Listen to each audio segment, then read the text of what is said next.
इतनी सी बात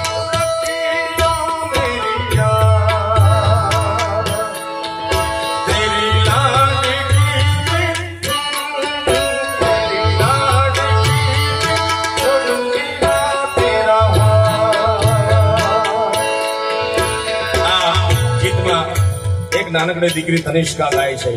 पछी मारो वारो छे એટલે બાપ અને દીકરીના સંબંધની વાત છે અને છેલ્લે વિશાલ ભારદ્વાજ જે બહુ મોટા સંગીતકાર છે પિક્ચરના ડાયરેક્ટર છે એના પત્ની રેખા ભારદ્વાજ આ અમે ત્રણે મળીને ગાયું છે તેરી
इतनी